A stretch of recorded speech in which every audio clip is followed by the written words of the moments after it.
എങ്ങനെ ഇങ്ങനെ ഒറ്റയ്ക്ക് ഇരിക്കാൻ പറ്റുന്നു? ശരിക്കും ബോറടിക്കില്ലേ കുറച്ച് കഴിയുമ്പം? പുറത്തിറങ്ങാറില്ല, ഫ്രണ്ട്സ് ഇല്ല എന്നൊക്കെ പറയാൻ റിപ്പീറ്റഡ്ലി സിനിമ കാണാൻ ചിലപ്പോൾ ഡ്രിങ്ക്സ് കഴിയാം, ഓക്കെ, ബട്ട് സ്റ്റിൽ അല്ലാതെ ഉള്ള ഒരു എൻജോയ്മെന്റ് സൈഡ് ഒന്നും എക്സ്പ്ലോർ ചെയ്യാറില്ല വീക്കെൻഡ്സ് അല്ലാതെ ബാക്കി സമയങ്ങളിൽ? ഇല്ല, ഞാൻ ബേസിക്കലി ഭയങ്കര മടിയാണ്. അപ്പൊ എനിക്ക് ആ മടിയിലെ ആൾക്കാർക്ക് അറിയാം, അവർക്ക് അങ്ങനെ വെറുതെ ഇരിക്കാൻ എനിക്ക് ഇഷ്ടം, മനസ്സിലായില്ലേ? അപ്പൊ ഞാൻ അതുകൊണ്ട് ഞാൻ മുമ്പ് ഇന്റർവ്യൂസിൽ പറഞ്ഞിട്ടുണ്ട്, എനിക്ക് പുറത്തേക്ക് ഇറങ്ങാൻ ഈ പബ്ലിക് റിലേഷൻ ഭയങ്കര ബുദ്ധിമുട്ടാണ്.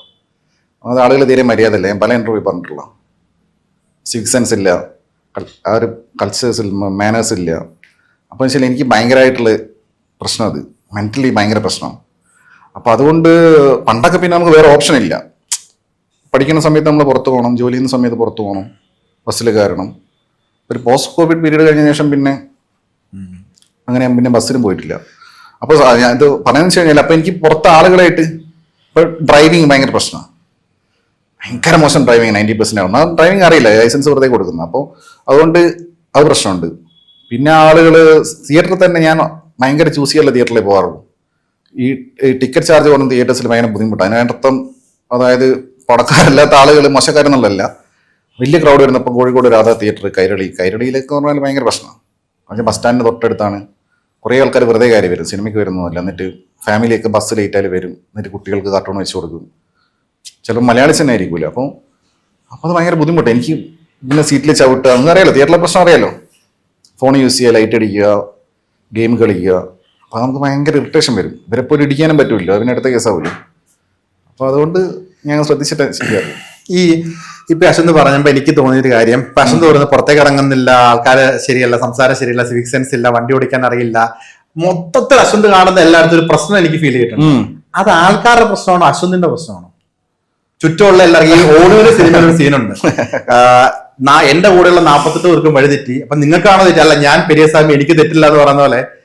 അത് അശ്വന്തിന്റെ ഇഷ്യൂ ആയിരിക്കില്ലേ? അല്ല, അത് പെർസ്പെക്റ്റീവ് അനുസരിച്ച് മാറും. നിങ്ങൾക്ക് അങ്ങനെ പറയാം, എന്റെ ഇഷ്യൂ ആണെന്ന് പറയാം, ഞാൻ നിങ്ങളെ ഇഷ്യൂ ആണെന്ന് പറയാം. അത് പെർസ്പെക്റ്റീവ് ചേഞ്ച് അല്ലേ? അപ്പൊ ആൾക്കാർ അതല്ല ഞാൻ പറയാം. എനിക്കില്ലല്ല, എന്റെ പ്രശ്നമല്ല. ആൾക്കാർ മര്യാദ ഇല്ല എന്നുള്ളൊരു ഫാക്റ്റാ. നിങ്ങളൊന്ന് റോഡ് ഇറങ്ങി വണ്ടി ഓടിച്ച് നോക്ക്, അപ്പൊ മനസ്സിലാവും ആൾക്കാർ എങ്ങനെയൊക്കെ വണ്ടി ഓടിക്കുന്നത്. നിങ്ങൾ മറ്റുള്ള രാജ്യങ്ങളിലെ ആൾക്കാർ വണ്ടി ഓടിക്കാൻ നോക്ക്, തിയേറ്ററിൽ മറ്റുള്ള രാജ്യത്തെ ആൾക്കാർ ഇങ്ങനെ പോട്ടെ. ഒരു പബ്ലിക് ഫംഗ്ഷൻ എങ്ങനെ ആൾക്കാർ, ഒരു പ്രസംഗം ആൾക്കാർ എങ്ങനെ കേൾക്കുന്നത്? പ്രസംഗം വരെ കേട്ടോണ്ടിരിക്കുമോ? എൻ്റെ ഈ കൂവി ഓടിക്കുകയും കൈ അടിക്കുകയും ചെയ്യുമല്ലേ? ഒരു കോൺസേർട്ട് വരെ അറ്റൻഡ് ചെയ്യാൻ പറ്റും, വളരെ റെയറായിട്ടേ ഞാൻ കണ്ടിട്ടുള്ളൂ.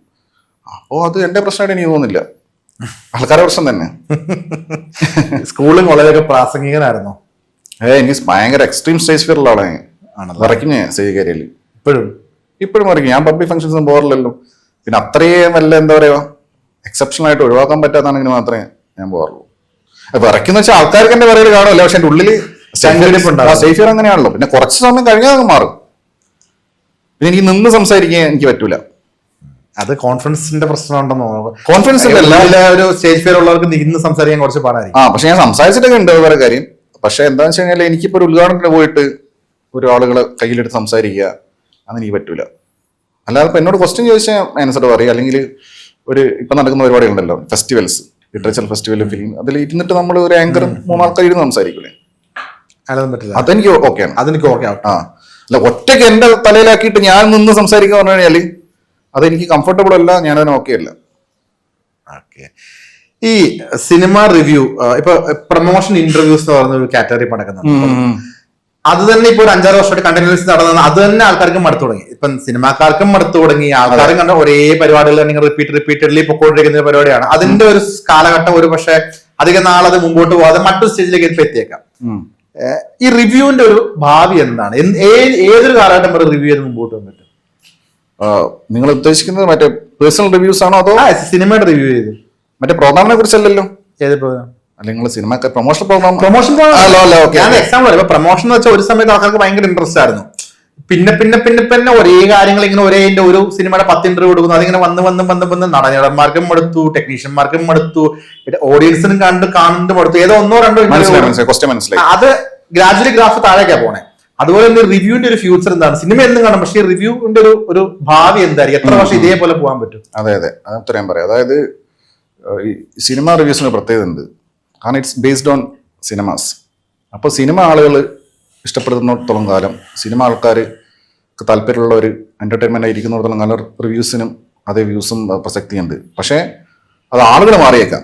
ഇപ്പൊ ഞാൻ വരുന്നതിന് മുമ്പേ ഇവിടെ സുധീഷ് പൈനൂരൊക്കെ വലിയ കുട്ടി റിവ്യൂർ ആയിരുന്നു. പക്ഷെ പുള്ളി ഇപ്പം ജോലി തിരക്ക് കാരണം അല്ലാതൊന്നും മൺസൂൺ മീഡിയാണ് സുധീഷ് പൈനൂർ. അപ്പൊ പുള്ളിക്കൊന്നും വലിയ റീച്ചില്ല എന്ന് മാത്രമല്ല പുള്ളി അങ്ങനെ ടൈംലി ആയിട്ട് ചെയ്യുന്നില്ല. അങ്ങനെ ജോലി ഉണ്ടാ എനിക്കറിയാം.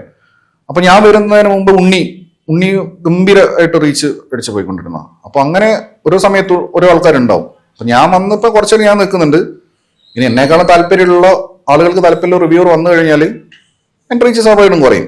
ഇപ്പൊ റിവ്യൂസ് എന്തായാലും ഉണ്ടോ, ആളുകൾ മാറിക്കൊണ്ടിരിക്കുന്നല്ലോ.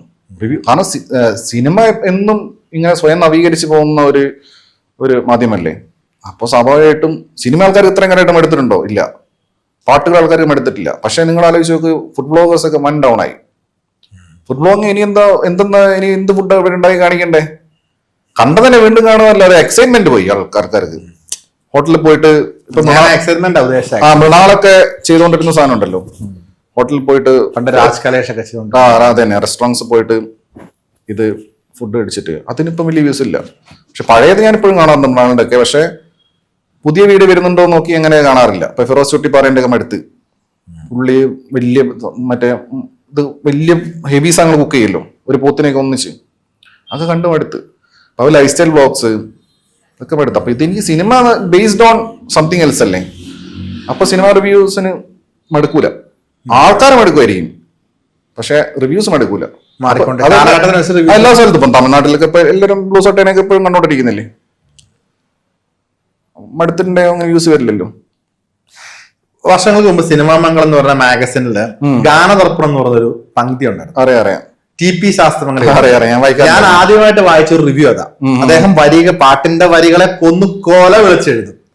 അപ്പം പക്ഷെ അദ്ദേഹത്തിന്റെ പേര് പോലും പലയിടത്തും പരാമർശിക്കപ്പെടുന്നില്ല. അദ്ദേഹത്തിന്റെ റിവ്യൂവിന് ഇപ്പൊ പഴയ പോലെ ഒരു പാട്ടിനെ ഇന്ന് ആര് റിവ്യൂ ചെയ്യുന്നു? എന്നാലും പാട്ടിപ്പോ പാട്ട് ആൾക്കാർ കേൾക്കാറുണ്ട്. അല്ല, വേറെ കക്ഷിയുണ്ട്, പുള്ളിയുടെ പേരെന്ന് പറഞ്ഞു, പാട്ട് വർത്താനം അല്ല, ഇപ്പം വേറെ കക്ഷിയുണ്ടെന്ന് പാട്ട് വർത്താനം ചെയ്യുന്ന റിവ്യൂ അല്ല ചെയ്യുന്നത്. അല്ല, പക്ഷെ പുള്ളിയുടെ ഇതിന് വ്യൂസ് ഉണ്ട്. അത് കാലഘട്ടം മാറിയില്ലേ, എഴുത്തല്ലല്ലോ ഇപ്പം. പറയുന്നതിന് വേറെ കുറെ പ്രശ്നങ്ങളുണ്ട്. പറയുന്ന ആളുകൾക്ക് കണ്ടിരിക്കാൻ തോന്നണം വീഡിയോ കാണുമ്പോഴേ. എഴുത്ത് നമുക്ക് ഒരിക്കലും ഒരു പാട്ടിനെ റിവ്യൂ ചെയ്യോ പോസ്റ്റ്മോർട്ടം ചെയ്യോ അല്ല. ദിവ പാട്ടിന്റെ ബാക്ക്ഗ്രൗണ്ട് അത് പറയും, അതിന്റെ അർത്ഥങ്ങൾ പറയാറുണ്ട്. പുള്ളിയാണ് മറ്റേ ഇതിലെ തെങ്കാശിപ്പട്ടണത്തിൽ അതൊക്കെ ഡീകോഡ് ചെയ്തത്. അതുപോലെ തന്നെ എ.ആർ. റഹ്മാന്റെ യോധയിലൊക്കെ പുള്ളി എനിക്കറിയാം. അപ്പൊ പുള്ളിക്ക് വ്യൂസ് ഉണ്ട്. അതായത് കാലം മാറുന്നതനുസരിച്ചിട്ട് അപ്ഡേറ്റ് ആയിട്ടില്ലെങ്കിൽ നടക്കൂല. ഇപ്പൊ TP ശാസ്ത്രമംഗലം ഇപ്പൊ ഇരുന്നിട്ട് പറഞ്ഞു കഴിഞ്ഞാൽ ആരും കാണുന്ന എനിക്ക് തോന്നുന്നില്ല. കാരണം പുള്ളിയുടെ ഒരു സ്റ്റൈൽ അതായിരിക്കുമല്ലോ. പുള്ളിയുടെ പ്രസംഗം ഞാൻ കേട്ടിട്ടുണ്ട്. ആൾക്കാർക്ക് താല്പര്യം ഉണ്ടാവുന്ന രീതിയിലുള്ള പ്രസംഗമായിട്ട് എനിക്ക് താല്പര്യം തോന്നിയിട്ടില്ല. അപ്പൊ സ്വാഭാവികമായിട്ടും സാധ്യതയില്ല.